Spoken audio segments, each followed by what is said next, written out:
I'm David Hunt, and welcome to my little spot on Bent TV. Amazing people from our community. And boy, have I got somebody amazing today. Trained in circus art, traveled the world. I can't wait to hear a little bit about that and what he did in this circus world, which would be amazing. But then thought, hold on a minute, I've got to start planning for a future, because you never know what's going to happen, especially something so physical as circus art. And as a kid growing up in Perth, he thought, I would always like to be interested in dressmaking and sewing. All of a sudden, here he is thinking, what am I going to do in the future? Goes back to, to study, and studies dressmaking to a degree of tailoring, men's tailoring. How amazing. But he didn't start there. He was doing, wedding dresses and all that to begin with, but then thought, nah, hold on, I want to get into the tailoring. You don't hear about tailors very often, do you, anymore? So let's meet. And he's even got his own store in the heart of Melbourne. Look at him, overachiever. Jarrad Cuff, hello and welcome. Hi David, how are you going? Good. Now let's start. Perth. What was it like growing up in Perth? Very different to Melbourne. We were we're a small suburban family. It's just the four of us, me and my dad, my mum, and me and my brother. Yep. So my dad was a train driver. Oh, wow, yeah. Train driver. Yeah, dad was a shunter. And mum basically started returning to work as we started to grow up a bit more. So we lived in kind of like a bushland area. Okay, so out of town a little bit. Yeah, it was out of town there for back then. We were like right on the fringe of the city. Right. Now the city's grown, of course, well past that point. Yep. So I think it's classed as inner city now. Right. But yeah, very, very different from today's sort of standards. Yeah. What about, realizing that you might have been gay? How old were you when that came to play? I think when you start going through high school and, people are starting to have relationships and girlfriends, and you're trying different things out, and coming to the point where you're sort of thinking like, well, I'm not getting the same response or the same feeling that people are talking about. Yep. This isn't really interesting me. I had girlfriends when I was a teenager. Well, you almost pushed into it, weren't you? Yeah. Society. And there's that expectation, especially back then in the 90s, school as well, that you have a girlfriend, you get a job, get married, buy a house, have kids, settle down, and that was very much the form. I think it's when I'm coming over to Melbourne, for example, things were radically different. It's much more cultural lifestyle, but there's that geographic location. So I was quite shocked when I'd never been to the eastern states. I thought all of Australia was like Perth, Whoa. And you had that suburban kind of expectation lifestyle, and the houses were the same. And then to come to Sydney first, Sydney was a huge shock for me when I remember going over for a gymnastics competition. Yep. To see such a Victorian style city, to see it so dense, the population, and even for the world standard, Sydney's not a very populated city, not dense city anyway. Yep. Was just blew my mind. Yeah. One of the things was after I'd gone to Sydney, I was like, I want to go see Melbourne as well. It's such a big trip from Perth to Sydney back then. You're like, well, I'm in the eastern states, I might as well. And Melbourne really sat in that halfway point between Perth and Sydney. Although a lot of Perth people do come to Melbourne, don't they? Oh, yeah, the footy. Yeah, they love the footy, Yeah, and it's where like Brisbane people go to Sydney. Yeah. But Perth and Adelaide people come to Melbourne because it's the closest cities. That was one of the things, when I was growing up, you did footy or cars. I didn't like being outside in the cold. I didn't like having a ball thrown at me. I was just it's not cold. And even the sort of running around and getting dirty, it wasn't my thing. Right, So if I worked on cars, it was logical, still pain. It wasn't my thing, but it was something that I naturally kind of liked with mates. It's the thing you do. You start kind of tinkering around a little bit. My parents weren't into it at all, so it wasn't really a thing that they didn't have lots of cars. My parents' house was very immaculate, very clean. So I think I gave my dad a few a few years off his life when I was like trying to tear the car in his garage and getting grease everywhere. Now, you've got a brother. There's only the two of Yes. you. And he's gay as well. Yeah, both of us are gay. Now, he's younger than you. Yeah, 2 years younger. And he came out before you. Yes, he did. How did that, what was that reaction like when you heard, how did you hear that he was gay? Well, through your mother? Through my mum. My brother had told my mum first. My brother had moved to Sydney. Yep. He'd gone over there for a trip, loved it, absolutely loved it. I think he found what he was sort of searching for, something gelled with him. Yep. And then very, very shortly after, made the move over. And I think that gave him the confidence to sort of come out. And when it's like a really close family, it's funny, I was so shocked. Like, because I think you didn't realise? I was sort of dealing with my own sexuality. So I hadn't Right. really, I just saw my brother, you know, so he's on an adventure and I had this thing I was dealing with. I didn't realize that he was in his own way going through the same thing. Yeah, wow. And so I was really, really surprised by that. And then sort of at the same time, like, well, this will be a bit more difficult to tell mum and dad that I'm also kind of traveling down this path. Yeah. So what did you do there? Did you think, suck it up and tell them straight away, or did you sit on it? Well, it's funny. I think when I went to tell my parents, my mum and dad kind of already knew. Oh, okay. You know, Were you more gay than your brother? I'm not sure. My mum, I remember asking me, she was like, "Oh, do you have any girlfriends?" I was like, "Oh, no." She's like, "What about any boyfriends?" And I was like, "Mum knows." You know, yeah, mum knows for sure. Yeah. And it seemed like at that point it was just a natural thing to do. Yeah, you know. And do you have much to do with your brother? Do you bond because of that, or have you just? We've never really bonded over that. It's not something I don't think we've sort of been like, oh, we just talk about gay stuff. It's never really been. No, I didn't mean that, but just because you were both gay, that you could openly discuss partners and like situations. No, actually, funnily enough, no. My brother's quite private, you know, and he's kept that, you know, he's really kept his personal life to himself. When it's talking about partners and stuff like that, you know, till you're really finding the person, like, you know, I've always had this thing where, especially when I was in my 20s, I'd never really found the person. So I didn't really kind of introduce those people to my family type thing. Yeah. You know, well, it would have been a bit hard for you as well, because let's get into it. You know, Circus, you know, why, you know, like you were doing cars, you know, like you did like the sewing side of things, but how did you get into Circus? It was growing up at school, you know, you get quite bullied, which is one of the reasons why I didn't really chase the sewing thing as well. You know, you had that stigma of being called gay. Or of course you would. Yeah. It's crazy. I was quite a physical, athletic person, but I wasn't given the opportunity to show that at school because you had either ball sports or that was it, you know. So going into the gymnastics circus world, all of a sudden I found a community that it was about ability and about individuality. It wasn't about trying to be in the fit into the team environment. If you're not that kid that fits into a conventional sport, it's just not going to work for you. It doesn't mean you're not athletic.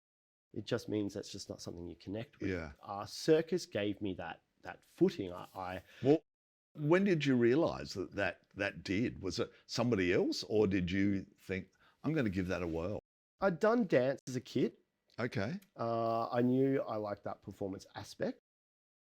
And it wasn't really something I pursued with during high school because high school was getting more and more like intense as you're trying to sit for exams. I think as well, social stereotypes, you know, I was a teenage boy that did dance, so that kind of fell out of favor.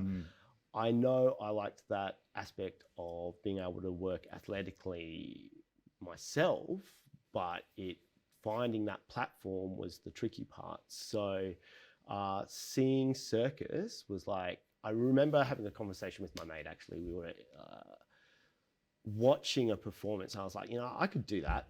And he literally responded to me as like, nah. And we made a bet on it, you know. It was a wheel act on TV, and I was like, yeah, I could definitely do that. And describe to viewers, what do you mean by wheel? So wheel gymnastics, that's the sport I do. It's a big steel wheel that you stand inside of with the handlebars. And you spin and you roll around, and basically anything you do on high bar or parallel bars can be performed on wheel. Yeah. And it's just such an uncommon thing. As you do, like teenage boys as you do, you kind of get egotistical. So this kept going on and on and on. And eventually I actually found a group in Perth that was doing this. I was like, all right, we're going to do this. All of a sudden I reconnected. You know, you give up a lot of your childhood things when you going from adolescence into adulthood. That was generally sports is the first thing to go. You know, your hobbies and the things you did as a kid. All of a sudden I rekindled that flame. Like I started losing weight, started getting fit, being more social as well. I found something that I was good at, you know, and that always comes at a bit of a shock when you sort of like, oh, I didn't realize I could actually do this. So I really pushed hard with it. I was starting to get into that when you're a teenager, starting to go from school into like pick up part-time jobs and work life. And the taste of that work life wasn't something really I was gelling with, you know, but you can make money off performance. So I really like committed to that. My parents thought I was nuts. You know, all of a sudden like Circus that had come out of nowhere. Yeah, well, and, you know, and the reputation it had. Well, these days it's a bit different, but the totally reputation different. then. Back then it was living in a caravan as a carny, traveling around in school ovals. Yeah, and tattoos all over your face and all that. You know. So, but it got you around the world. You were working for international companies. It was a great career. So once I started and I actually trained up my act, got confident, got performance experience behind me. I started with like small performance gigs like at casinos, and then it sort of grew from there. You start building your profile. So you were doing performances at, you know, like... Yeah, you take baby steps in the early steps of your career. Like you'll get a small gig, you'll get a show, and then you'll basically keep recording, keeping those information, keep recording it, and then you land your big gig, you know, and that's like, okay, you've been flown overseas now for like a performance for a week, and that's great. They see you on stage, that leads you to another performance gig. So that keeps going, and all of a sudden you're traveling all the time. You're going from gig to gig to gig. You've basically finished one performance and you're trying to chase the next contract, and that is now your life. And did you have an agent? Yeah, like I did have a few agents, and that really helped with like local-based performance in Australia. But in terms of international performance, you really need to put yourself out there. You know, you need to contact the networking that you were doing, in that world. All about who you know. So I tried both corporate and traditional circus. So I had traveled in the traditional sense, which is the big top. In a caravan, going around Australia. It's hard to live in a caravan. and the money wouldn't have been all no, it's a real lifestyle passion. It's a great way if you've got a break, you know, go support local circus performers. But it is also a very tough life. You are everything. You know, that tent doesn't go up by itself. You put the tent up. So here you are getting corporate work and traveling the world, you know. But you told me off camera that it all of a sudden took over your world, and you were missing out on friends' weddings or special occasions. The show must go on is something that really sticks. It's so hard. So you're sick, you're on stage. You know, your friend. In my case, my best friend was getting married. You're on stage. You know. People in your family start getting you're on stage, you know, and that's difficult. So when did the big decision, thinking, hold on, I've done this, I've achieved a lot, I need to settle down, and I'm going to follow that passion that I had when I was a kid? One of my gigs one of my tours that I was on, I took a sewing machine with me because I made your own costumes? Costumes and playing around, and I had a lot of time between shows, and I was starting to tinker again. I'd gotten to 30. I'd done on my last tour close to 1,600 shows straight. And that's, you know, you're running the show 4 times a day, 6 days a week, if it's a special event. So I was tired. You know, I'd had a relationship that was still in. We were kind of doing long distance, but I'd been having breaks, flying back. That's difficult. And so I decided to take a break.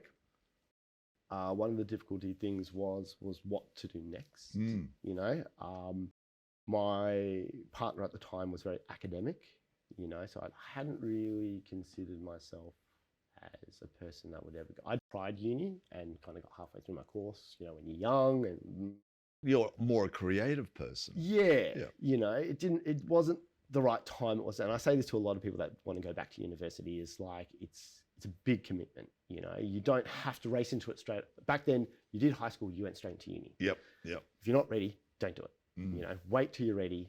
That could be at any point. Absolutely. Or the amount of people that start uni and then pull out because, you know, like they realize, why am I here? Yeah. So, you know, like you came back here and then decided to do a course. Yeah. I was like, everyone that I knew had sort of a degree behind them. I hadn't really thought about it before. I didn't really have the answer for what the next step was. I had Circus. Where do you go after that? You know, it's a question a lot of circus performers, I know current friends going through it right now, is, you know, what's the next thing to do? I went through the list of courses with a few universities.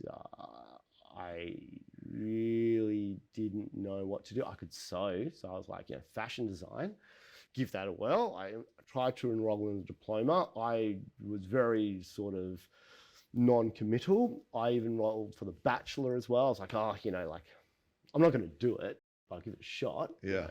All of a sudden I got in. You know, I was like, oh, it's a 4-year course. I was like, where did you do it? RMIT. RMIT, which is very well known in that world. Yeah. Yep. Very good course.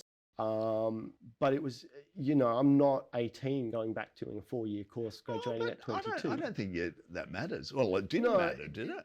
It mattered in the sense that I was paying rent.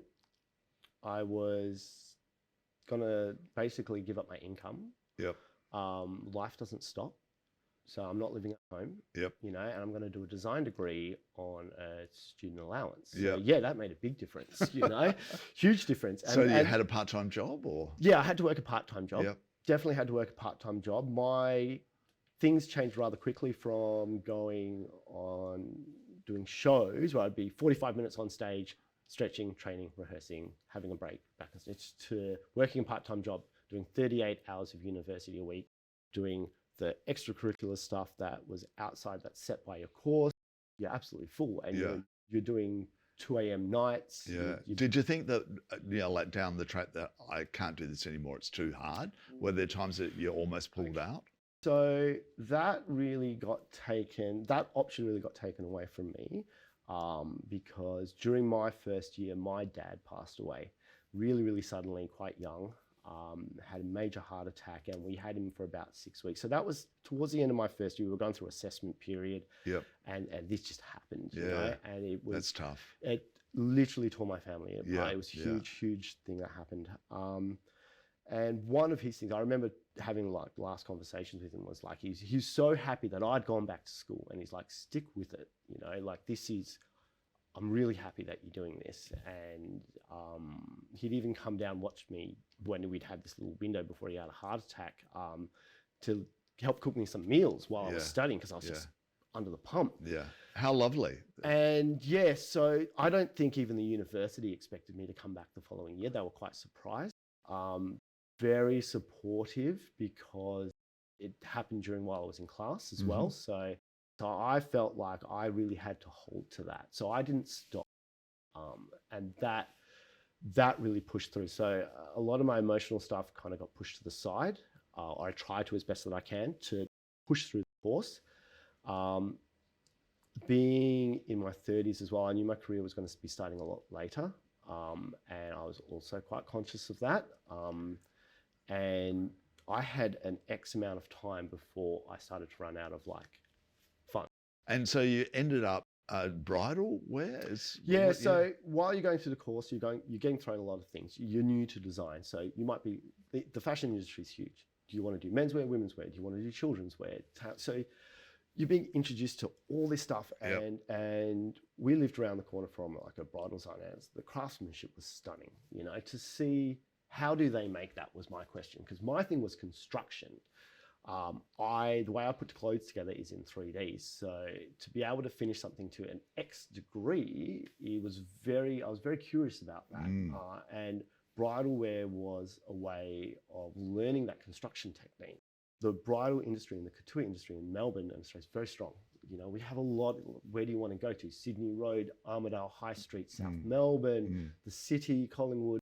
That's generated by institutions. That's generated by design as well. So that really grabbed me, because all of a sudden people could do what I was interested in doing, and I could learn. And that's the whole reason why I was doing that course. Yeah. What happened that, you know, let you flip from women and bridal to men, and you know, like tailoring, which is a totally different world, isn't it? So we don't really get taught. There's not a lot of tailors left. So No. we don't really get taught tailoring. And you know, like, it's a very unique, beautiful thing that you're doing, isn't it? Do you feel that? Do you feel it? Sometimes I think I too Of close course to you- it. Yeah, I yeah, look of past course it you and I'm would, like, yeah. oh, in my opinion, I'll always make more clothes. Yep. You know, even in my view, I really view the job as more of like a garment sweatshop worker, which is Sweatshop worker. Yeah. Yeah, it's long hours. It's a hard job. You're going to be the first to be at work, last to leave. Yep. But you can't wear wedding dresses as a guy. I mean, you can. Yeah, no problem with that. But I didn't relate to it. What I made, I couldn't wear. It wasn't for me. Yep. I didn't really, as much as I've created something beautiful, it wasn't something that I could engage with. You know, I was doing it more of a favor for friends, working in the industry part-time. Yep.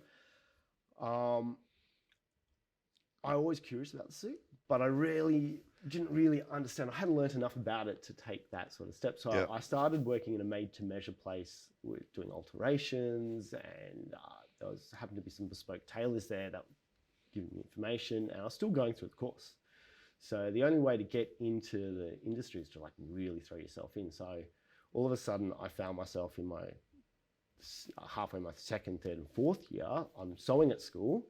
Rest of my part-time job, I'm sewing in my part-time job, trying to do 20 hours a week to 25 hours a week sewing. Then I'd flick to my homework, which is just, again, sewing and construction again. And I was starting to hit that 70, 80 hour a week of just construction. And that is actually quite a normal story when you talk a lot of designers and tailors and dressmakers who work in this industry, is they pull those hours because let's say someone's wedding's tomorrow, you can't push that date back. No, that suit that suit, well, it has to be finished tomorrow. So you work through the night. Yeah. Now, with all of that, with you being so busy, how did you have a social life? How did you meet your husband? Obviously, when I'm back to school, the social life goes out the window completely, 100%. And very rarely I'd go on like a couple of dates or something. You know, I had a few. Was it online? We met just as an online message chat, and then went for a coffee. I'd been through a few relationships and had some, gone through breakups as everyone does, and I was very much on the term now. I'd just gone through a breakup as well with a guy that I'd been dating for like a year and a half. So I was like, a bit skeptical, to be honest with you. I was like, all right, we'll give this a shot, and we'll go for a coffee. And Mike was lovely, he's absolutely great. I remember our first date after we had a coffee, we went to a marriage equality rally, which was the style of the time. We'd been to so many of those, and one was on at the State Library. We're like, all right, we'll go walk down. After that, we sort of caught up for another date. After that, he worked in charity. Our second or third, I think I was our third date. He works for an Indigenous organisation, so he was doing an installation, and he was so caught up in the installation. A lot of the dates I've been on, the guy tries to impress you, or you're doing something, going to dinner. Or Mike was so caught up in this, trying to get this to work, and hadn't really worried about the date at all, and it was for a good cause. And for the first time, I seen that, and I was like, this guy's great. He's so passionate about this Indigenous organisation and charitable work that he's done. That doesn't even worry about the date. He just wants to get this thing done. And I think that's the first time I was like, this guy's there's different. Something special He's here. Different, Yeah. And how long have you been together? About 7 years. 7 years. And when did you marry? The end of November 2019. Right. Okay. Right on the cusp. Right on cusp of, as we all know, we haven't even had a time. honeymoon yet. Right. So, Oh wow. Did you make the suits that you wore at your wedding? yeah, I made everything. We were on a short budget. You know, we were on a really tight budget. My work was still very intermittent. You know, I was starting to work from home then. Still working part-time from Made to Measure Tailor, but that sort of, they changed their manufacturer and I ended up losing my job, which helped generate the starting of Mr. Cuff. Yep. Because I knew I was passionate about the industry. It just sort of naturally started to happen, I guess. We sort of got the business idea up, and then. And you were doing it from from the kitchen table initially. Kitchen table and shed. Yeah, like as the business grows, you buy a sewing machine. An industrial sewing machine is like a bench. Yep. Must be beautiful having, you know, like I buy from op shops all my jackets and stuff. So and I did for a long time and got them altered, and that's really how I sort of. While I was a student, and you know, you're working in Made to Measure, you're working with suits, you can't afford a suit, you know. So I'd buy it from an op shop and change it and alter it, you know. Yeah, but you can do that. I can't. Well, I had to learn, you know. But so therefore, you know, like you've developed this, and now you've actually taken to the next step where you've actually got your own little standalone. Do you call it a shop, or I guess I call it more of a workshop. A workshop. Yeah, it was very important to put the actual workshop and workspace in the window. So you actually sew in the window? Yeah, we're actually on ground level. I wanted to show people what I do, you know, and because so many, you know, tailors and, you know, like, and here in Melbourne, there's all those office blocks now in the laneways that they've actually got tailors or jewelers and all that in office space, but they're on the third floor and stuff, where you're on ground level, so people can walk past and see it. And that was one of the experiences. When I was working Made to Measure, you'd talk about, I'm going to a tailor, and then you'd find out your suit would be made overseas. And so the tailoring aspect wasn't really there. Yep. And it kind of, for me, it felt like everything I'd been learning, everything I'd been working for, the university degree, the craftsmanship, all of a sudden wasn't there. You know, when I worked in bridal, that was really apparent. It's very strong in the industry in Melbourne, but when it came to menswear tailoring, all of a sudden it's really scarcity. So people were interested. People want to know how their suit's being created. They want to know what's inside their suit. So where did the clientele come from? Is it word of mouth, or, you know, like, is it somebody walking past and go, oh, you're a tailor? What is it? How do you get your... It's a combination of a lot of things. I think when you're a new business, you have to throw your line out everywhere. So, you know, a lot of people do social media and get their clientele on social media. For me, being such a tiny micro business, it was word of mouth is the best thing you can ever have. You know, if someone gives you a good reference, that's great. And you need to really hold to that standard. So every time we got a reference, kept building on that reputation. And so there's a lot of businessmen in the city that... I applied for the shop front activation with the City of Melbourne, and to be honest with you, I didn't think I had a shop. Okay. So they're supporting you a bit with rent relief, or... Initially on the startup. Right, okay. So we had 6 months to do a pop-up. I knew I was going to pull the business out of the home and put it into the centre of the CBD. It was a risk. Like many people our age, were saving for a house. We just gotten married. It was a lot to take on, and this had to be very calculated. Once we moved the business out, there was no chance of moving it back in because honestly, my husband doesn't want an industrial sewing machine sewing next to the bedroom that he sleeps in. And is it going okay now? You know, like you've been there about a year and a half. Yep, year and a half now. And it's, you know, like you're steadily moving along. Well, yeah, and that's been basically through passing traffic, word of mouth. The pop-up idea worked. Yep. And so for us, it was an incubation way to incubate the business in order to get the business started and get on our own 2 feet. And the City of Melbourne gave us that opportunity to be able to see, like, does this business model work? Yep. And it's perfect for the City of Melbourne. You know, we're you know, like connected with the fashion world so much, and having a tailor on street level. You know. And it was great. The City of Melbourne liked the business idea. They liked the uniqueness of the business, and it's added something to the city. It also gave me an opportunity to start constructing clothes back into Howie Place, which is the old book arcade. So quite fortunate to be in such a great location.